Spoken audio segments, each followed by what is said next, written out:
الله أكبر الله أكبر.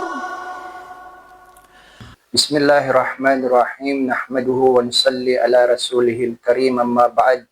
Assalamualaikum warahmatullahi wabarakatuh. Magandang umaga po sa inyong mga kapatid. Ngayong araw nais kong magbahagi ng isang maikling pagninilay tungkol sa kahalagahan ng pagmumuni-muni. Sa mabilis na takbo ng buhay, madalas tayong malunod sa gawaing problema at ingay ng mundo.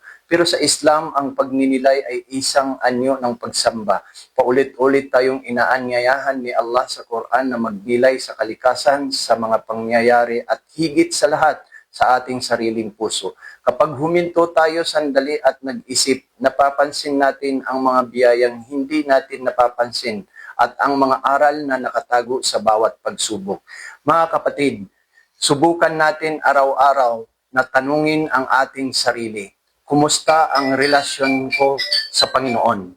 Naging mabuti ba ako sa kapwa? Ano ang maaari kong baguhin para sa ikalulugod ng Panginoon?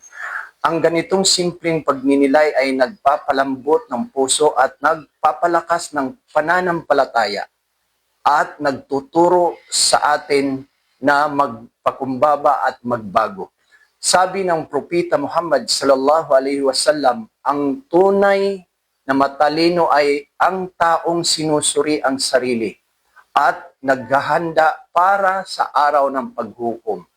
Mga kapatid, hilingin natin kay Allah na gabayan ang ating mga hakbang, linisin ang ating puso at palakasin ang pananampalataya. Naway bigyan tayo ni Allah ng kapayapaan, liwanag at isang pusong laging dumudulog sa Kanya. Amen.